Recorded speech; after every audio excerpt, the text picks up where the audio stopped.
नमस्कार सभी all competition के छात्रों का रामानंद क्लासेज में हार्दिक अभिनंदन है।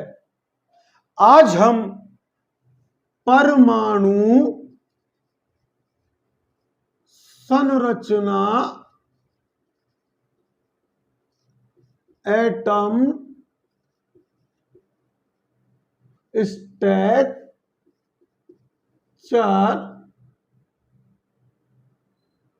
के बारे में देखेंगे। तो इसका पार्ट 1 मैं पहले आपको डाल चुका हूं और अब हम पार्ट 2 की ओर मूव करते हैं। तो पार्ट 1 में मैंने नील्स बोर का थोड़ा सा रिकैप कर लें। नील्स बोर का परमाणु प्रतिरूप, नील्स बोर का परमाणु प्रतिरूप यानी मॉडल आपको बताया और आपको यह बताया कि परमाणु का समस्त भार उसके नाभिक पर केंद्रित होता है और नाभिक में प्रोटॉन और न्यूट्रॉन और इस नाभिक के चारों ओर दीर्घवृत्ताकार कक्षाओं में यानी कोशों में इलेक्ट्रॉन्स चक्कर लगाते हैं। यहां तक आपने देखा और मैंने इलेक्ट्रॉन्स की संख्या के बारे में बताया था कि परमाणु के नाभिक के पास वाला कम ऊर्जा स्तर वाला कोश होता है,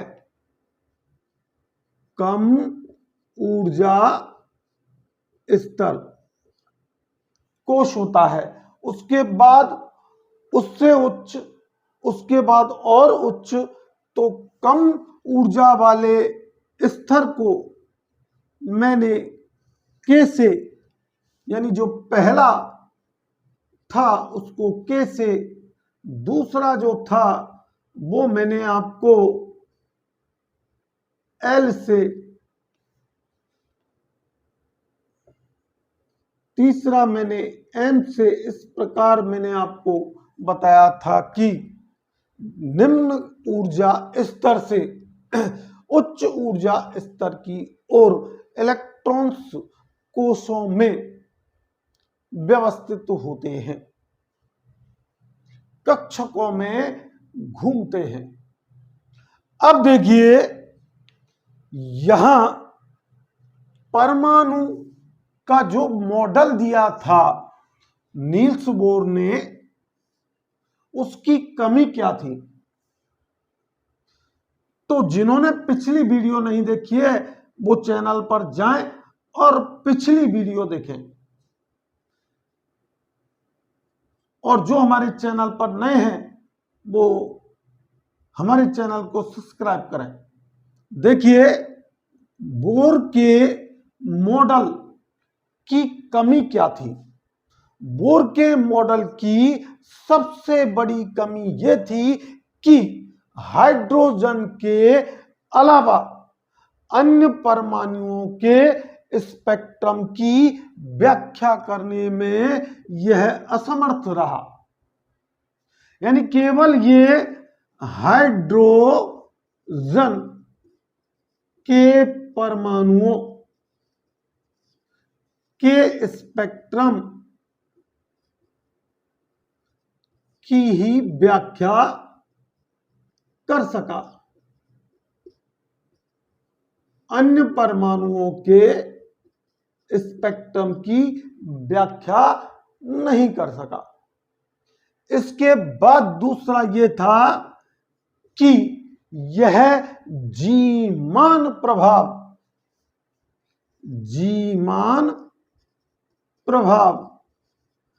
अब आपके दिमाग में प्रश्न उठेगा कि जीमान प्रभाव किसे कहते हैं?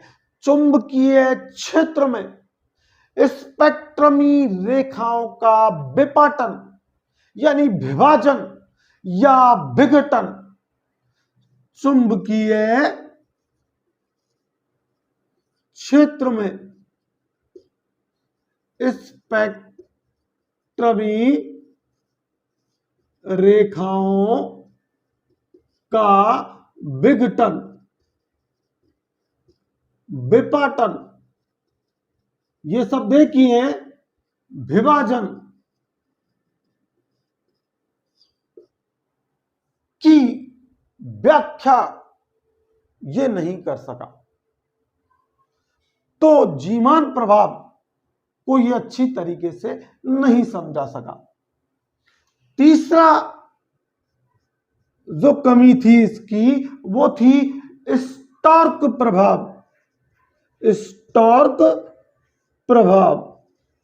अब स्टोर्क प्रभाव होता क्या है कि विद्युत क्षेत्र में स्पेक्ट्रमी रेखाओं का विघटन, विद्युत क्षेत्र में स्पेक्ट्रमी रेखाओं का विघटन, इसकी भी ये व्याख्या नहीं कर सका। अब देखिए परमाणु के जो हैं वो अभिलक्षण क्या है, इनके बारे में जो मूल अभिलक्षण परमाणु के होते हैं उनके बारे में सबसे पहले हम मूव करेंगे। तो सबसे पहले परमाणु का जो अभिलक्षण है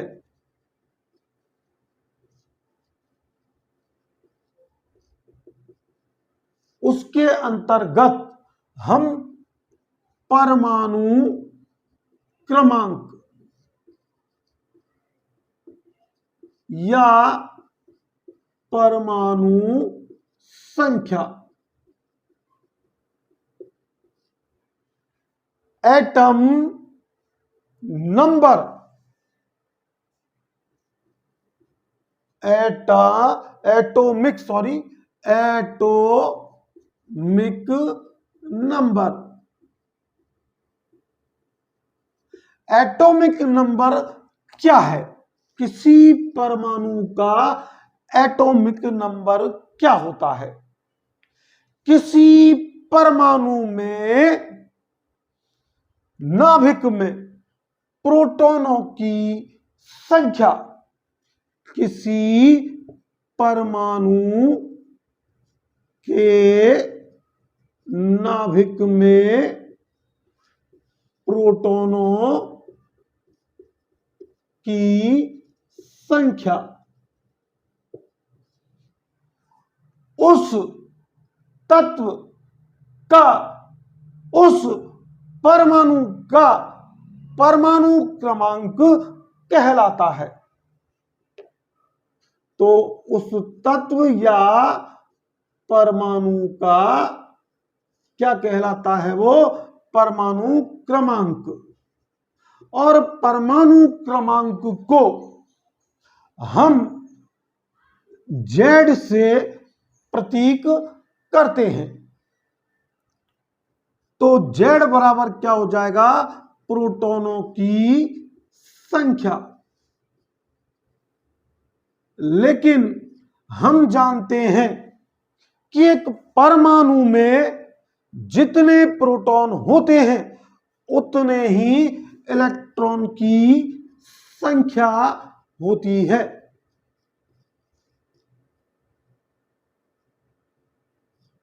इसी कारण वो अपनी रासायनिक अभिक्रिया में तब तक भाग नहीं लेता जब तक कि इलेक्ट्रॉन्स की कमी या वृद्धि न हो।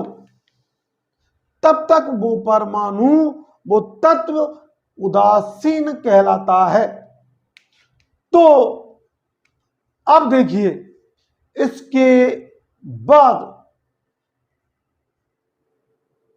दूसरा जो है वो है आपकी द्रव्यमान संख्या।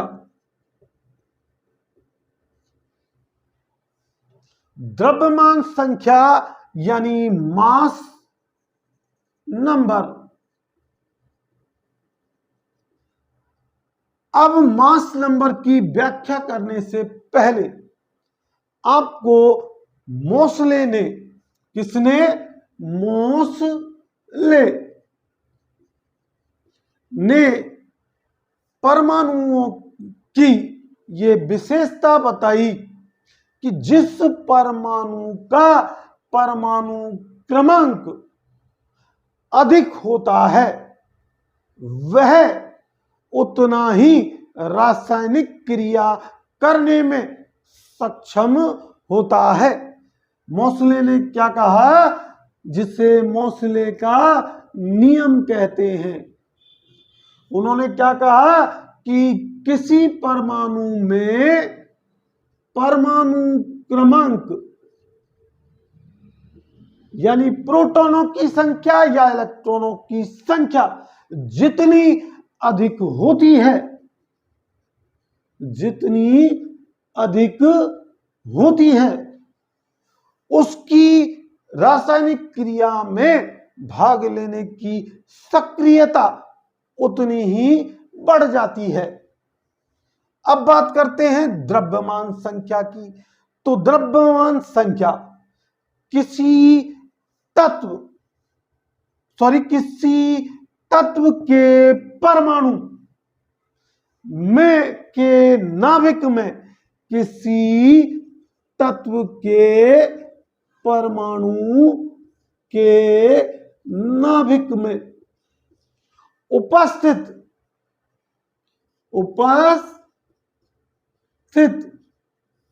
प्रोटॉन और न्यूट्रॉन की संख्या उस तत्व या उस परमाणु का की द्रव्यमान संख्या कहलाती है। द्रव्यमान संख्या को सदैव ऐसे व्यक्त करते हैं। तो द्रव्यमान संख्या ज्ञात करने का फार्मूला होगा द्रव्यमान संख्या बराबर परमाणु क्रमांक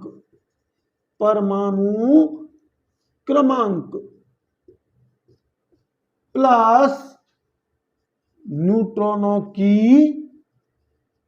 संख्या। इस सूत्र से आपके छोटे छोटे कंपटीशन में न्यूमेरिकल्स भी आ जाते हैं। अब किसी तत्व में या किसी परमाणु में इलेक्ट्रॉन की संख्या यदि प्रोटॉन की संख्या से, यह ध्यान रखने योग्य बात है कि किसी परमाणु में इलेक्ट्रॉन की संख्या प्रोटॉन की संख्या से अधिक होती है तो वह पॉजिटिव चार्ज होता है, यानी उस पर धन आवेश, पॉजिटिव नहीं, इलेक्ट्रॉन्स की संख्या यदि अधिक है तो वो नेगेटिव चार्ज यानी ऋण आवेशित होता है और इनको उस परमाणु या तत्व के ऋण आयन कहते हैं, ऋण आयन। आगे मैं दूसरी बात जो ध्यान रखने योग्य बात है वो आपको बता रहा हूं कि किसी परमाणु में इलेक्ट्रॉन की संख्या प्रोटॉनों की संख्या से कम हो, यानी प्रोटॉनों की संख्या इलेक्ट्रॉन की संख्या से अधिक हो, तो प्रोटॉन की संख्या इलेक्ट्रॉन की संख्या से अधिक हो, से अधिक, या आपसे कह दिया जाए कि इलेक्ट्रॉन की संख्या प्रोटॉन की संख्या से कम हो, तो उस परमाणु पर या उस तत्व पर आपका पॉजिटिव चार्ज आता है, धनावेश आता है, और इनको उस तत्व या परमाणु का धनायन कहते हैं। क्या कहते हैं? धनायन। अब देखिए इसके बाद हमारे अगला अभिलक्षण जो आता है वो है समस्थानिक। समस्थानिक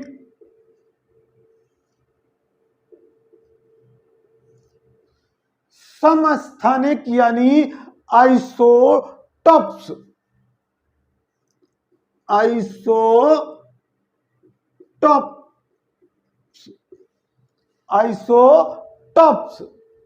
आइसोटॉप्स जो है वो यूनानी या ग्रीक भाषा के शब्द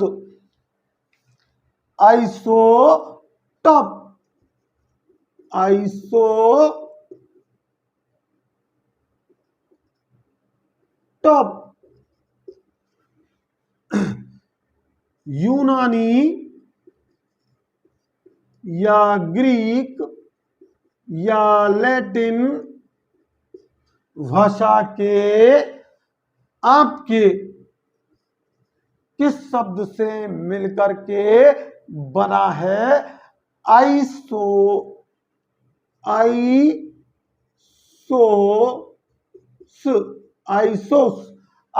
से।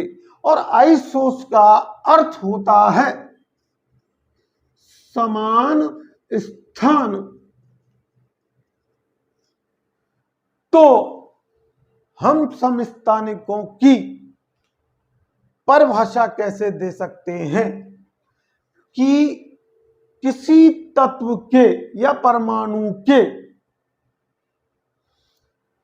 में यदि प्रोटॉन और इलेक्ट्रॉनों की संख्या किसी परमाणु के प्रोटॉन और इलेक्ट्रॉन की संख्या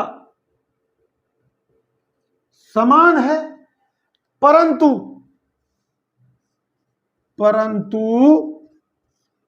न्यूट्रॉन की संख्या भिन्न हो, तो वे उस तत्व के या परमाणु के समस्थानिक कहलाते हैं। इसका सबसे अच्छा उदाहरण जो ज्यादातर आपको कंपैरेटिव एग्जामों में पूछा जाता है, हाइड्रोजन के समस्थानिक पूछे जाते हैं। तो बात करते हैं हाइड्रोजन के समस्थानिक।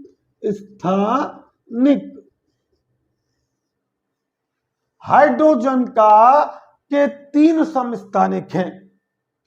सबसे पहला, आपको एक चीज पहले ये देख लें कि किसी भी तत्व के या किसी भी परमाणु के जो द्रव्यमान संख्या और परमाणु क्रमांक का जो लिखने का सूत्र होता है वो होता है, जैसे x कोई तत्व या परमाणु है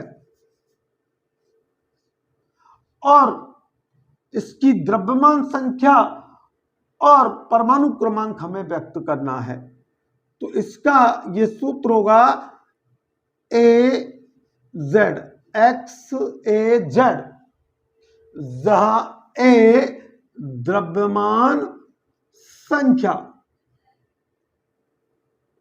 और Z परमाणु क्रमांक। अब इसी हिसाब से आपको हाइड्रोजन के समस्थानिक लिख रहा हूं।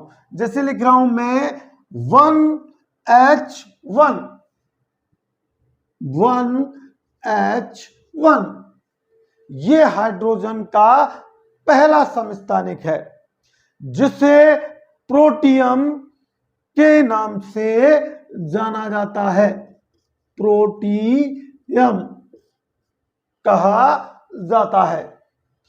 दूसरा, आपका जो हाइड्रोजन का समस्थानिक है 2H1 या 1H2, जिसे ड्यूटेरियम भी कहते हैं। ड्यूटेरियम। आई होप आप यहां तक समझ रहे होंगे। तीसरे समस्थानिक की बात करते हैं कि 3H1, तीसरा समस्थानिक हाइड्रोजन का ट्राइटियम कहलाता है।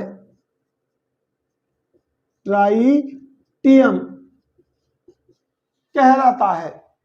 ये एक रेडियो एक्टिव पदार्थ होता है। रेडियो एक्टिव पदार्थ होता है। अब देखिए समस्थानिकों की क्या विशेषता होती है कि समस्थानिकों के रासायनिक गुण, रासायनिक गुण, केमिकल क्वालिटीज तो समान पाई जाती हैं, समान होती हैं, और भौतिक गुण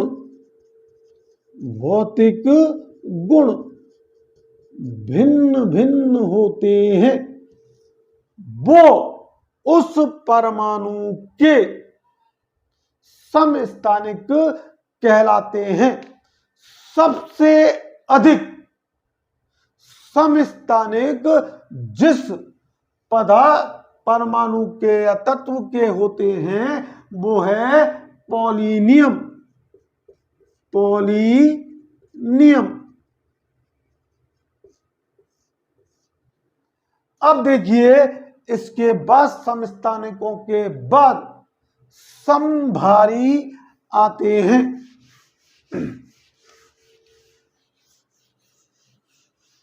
थोड़ा सा लाइट का इशू चल रहा है तो आपको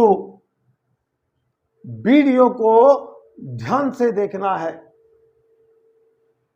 देखिए समभारी, समभारी, समस्थानिक के बाद क्या आता है? समभारी। आइसोवर्स, आइसोवर्स। आइसो का मतलब होता है समान। आइसो का मतलब क्या होता है? समान। और वेरोस वेरोस का अर्थ होता है भार, यानी समान भार वाले। कहने का अर्थ यह हुआ कि समभारिक हम परिभाषित कैसे कर सकते हैं कि वे तत्व के परमाणु जिनकी द्रव्यमान संख्या समान हो, द्रव्यमान संख्या क्या हो, समान, और परमाणु क्रमांक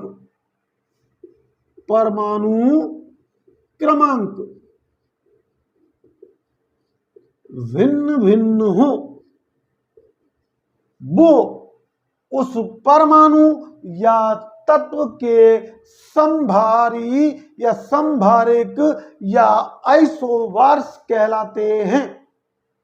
तो आइसोबार्स का मैं आपको कुछ उदाहरण देकर के समझा रहा हूं, जैसे 16s40, दूसरा एक समभारिक हो गया 17Cl40, इसके बाद एक तीसरा और ले लेता हूं 18Ar40।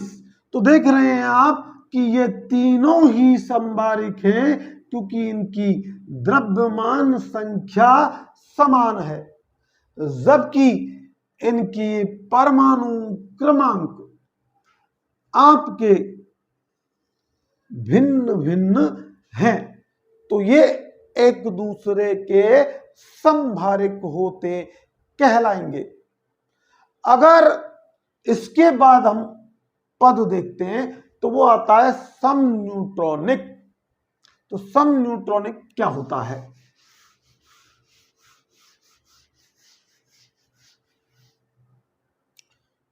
समन्यूट्रॉनिक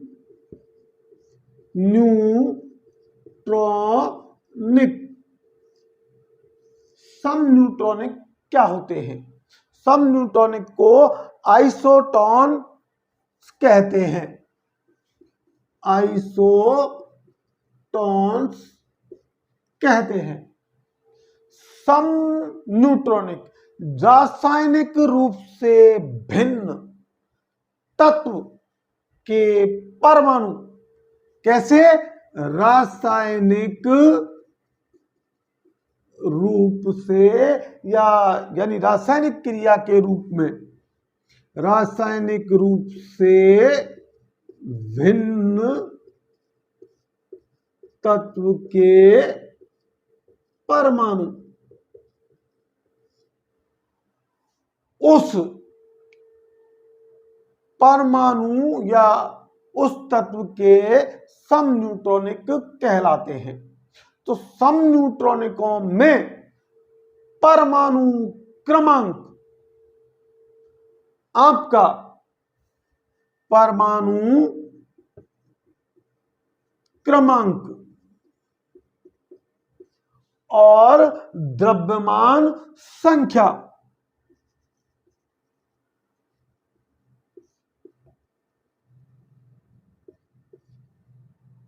अलग अलग होते हैं, भिन्न होते हैं। कैसे होते हैं? भिन्न होते हैं। परंतु न्यूट्रॉनों की संख्या, न्यूट्रॉन की संख्या जिनमें समान हो वो समन्यूट्रॉनिक कहलाते हैं। जैसे मैं आपको एक उदाहरण दे रहा हूं कि 11Na23, इसके बाद इसी का समन्यूट्रॉनिक लिख रहा हूं मैं 12Mg24। अब देखिए 23 में से 11 गए तो न्यूट्रॉन आपके 12, और यह 24 में से 12 गए तो न्यूट्रॉन 12, यानी दोनों में न्यूट्रॉनों की संख्या 12 है, जबकि इनके परमाणु क्रमांक और द्रव्यमान संख्या भिन्न भिन्न है। इसके बाद जो पद आता है वो परमाणुओं का हमारा आइसोडाइफर आता है। आइसोडाइफर,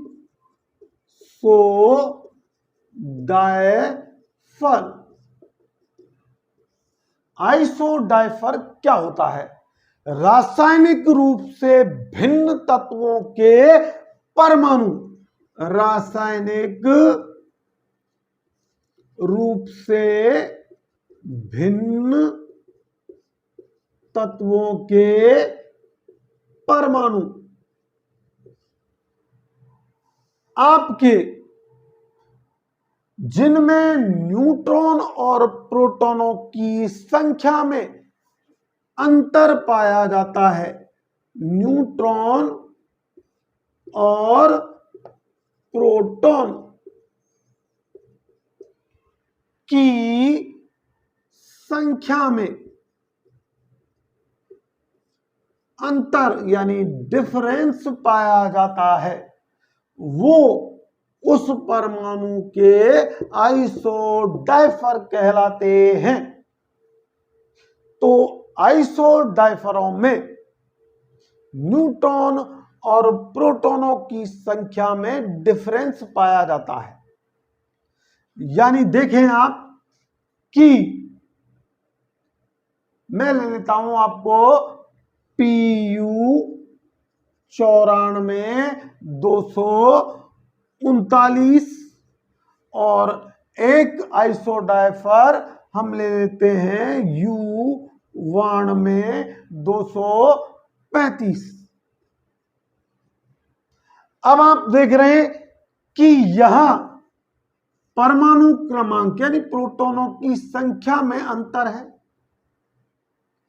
और अगर आप न्यूट्रॉन की संख्या निकालें तो ये आपका यहां आया 3 और 13 में से 9 गए तो 4 यानी कि 143, और यहां अगर देखें तो 2 और 13 में से 9 गए तो 4 142, यानी न्यूट्रॉनों की संख्या भी डिफर है और प्रोटॉनों की संख्या भी डिफर है। तो ये एक दूसरे के क्या हैं? आइसोडाइफर। आई होप यहां तक आपने मेरी सारी बातें समझी होंगी। तो अब हम कोश उपकोश की बात करते हैं, और इस बात को करने से पहले मैं जो हमारे चैनल पर नए हैं उनसे कहना चाहता हूं कि वो सब्सक्राइब करें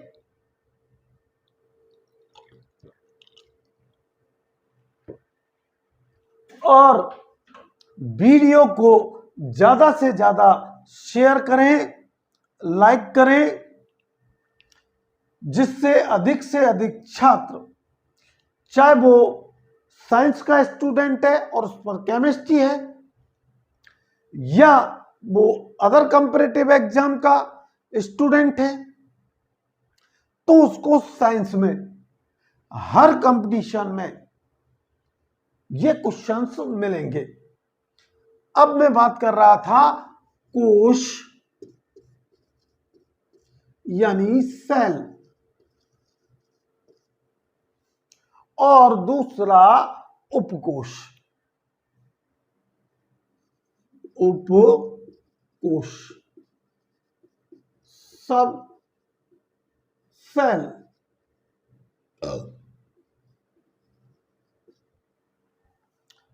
अब देखिए कोश, कोश जो है के एल एम एन, ये जो निम्न ऊर्जा स्तर से उच्च ऊर्जा स्तर की ओर जाते हैं तो उनको हम क्या कह रहे हैं, एनर्जी लेवलों के, उनको कोश कह रहे हैं।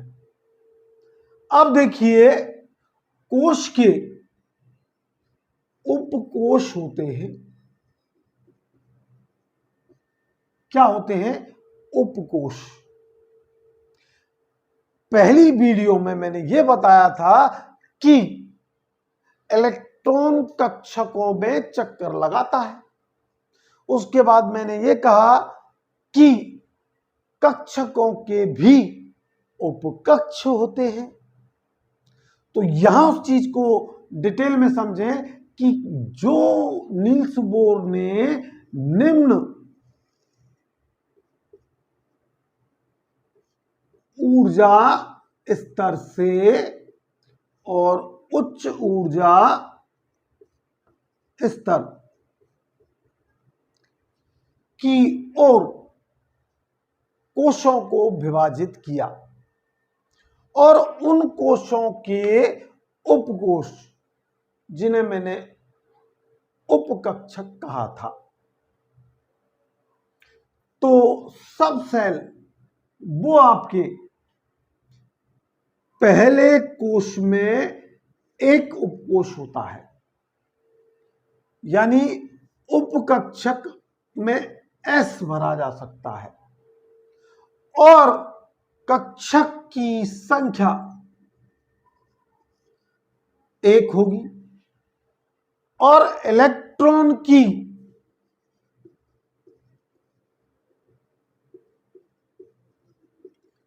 संख्या। अब देखिए, मैंने एक बहुत ही महत्वपूर्ण फार्मूला बताया था आपको, 2 × 2l+1 उपकोशों में उपकक्षकों की संख्या ज्ञात करने का फार्मूला मैंने आपको बताया था, जिसमें L0, 1, 2 और 3 लिया था। और पहला, जो चैनल पर नए हैं वो समझे, क्योंकि उनसे पिछली वीडियो निकल चुकी है, और अगर वो विस्तृत जानकारी लेना चाहते हैं तो पूर्व की वीडियो परमाणु संरचना की देखें। देखिए, एस उपकक्ष में देखिए 0, L बराबर 0 रखता हूं तो 0 × 2 + 1 यानी 1 को 2 से गुणा करते हैं तो 2 इलेक्ट्रॉन्स आते हैं। यानी S का उपकक्ष है तो इसमें इलेक्ट्रॉनों की संख्या कितनी निश्चित होगी? 2। आई होप आप उपकक्षकों को भी समझ रहे होंगे और इलेक्ट्रॉन्स की कुल संख्या में कैसे लिख रहा हूं ये भी कोशों के आधार पर उपकोश बनाते हुए और कक्ष निकालते हुए। देखिए, इसके बाद यहां पर L की बात कर रहा हूं मैं, तो L यहां n बराबर 1 लिया था हम, यहां n बराबर 2 लेते हैं, तो इसका मतलब है उपकोश कितने? 2। अब इसमें उपकक्ष कितने होंगे? S और P, 2 ही होंगे। लेकिन देखिए कि पहला ऊर्जा स्तर यानी कोश में एक पहले कक्ष में था, तो दूसरे कोश में कक्षक 1 + 3 = 4 आपके ऑर्बिट, कक्षकों को क्या कहते हैं? ऑर्बिट होंगे। और यहां P भी निकाल देता हूं मैं कि P, यहां L का मान 1 रख रहा हूं तो 2 × 2 = 2 + 1 2 प्लस 1 3, 3 दूनी 6, यानी आपका P कितना आया? P में कितने इलेक्ट्रॉन्स भरे जा सकते हैं? 6। तो 2 तो S में और 6 P में। इस प्रकार इलेक्ट्रॉन्स की संख्या कितनी हुई? 8। आई होप आप यहां तक मेरी एक एक बात को समझ रहे होंगे। अब तीसरे कोश की ओर चलते हैं, जहां आपके उपकोश 3 है और 3 ही उपकक्ष होंगे SPD। अब कक्षकों की बात करें तो 1 + 3+, आपको इसके बाद 5, यानी कि आपके ये कितने हो जाएंगे? 9।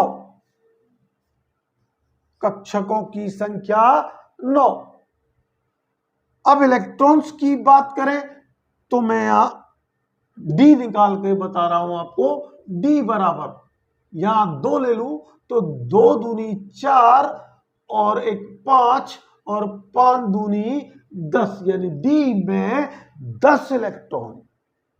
डी में 10, पी में 6, एस में 2। तो टोटल इलेक्ट्रॉन्स कितने हुए आपके? 18। आई होप यहां तक की सारी कैलकुलेशन आपके समझ में आई होगी। और जिनको ये कैसे आ रहा है, ये अधिक जानकारी प्राप्त करनी है, तो परमाणु संरचना के पार्ट 3 में से पहले कमेंट्स के माध्यम से जो भी आपको प्रॉब्लम्स है वीडियो में, या इससे पहले की कोई प्रॉब्लम्स है, तो उसका कमेंट्स करके मुझे अवगत करा सकते हैं। मैं अगली वीडियो में उनका खुल करके विस्तृत विवरण करूंगा। तो आई होप आपको ये क्लास पसंद आई होगी। अगर आपको ये क्लास आती है तो ज्यादा से ज्यादा शेयर करें, और जो हमारे चैनल पर हैं वो सब्सक्राइब करें, और अपने साथियों को ज्यादा से ज्यादा हमारे चैनल से जोड़ें, जिससे कि वो मेरे एक्सपीरियंस का प्रैक्टिकली और थ्योरेटिकली नॉलेज का ज्ञान प्राप्त कर सके। धन्यवाद। Thanks watching this video.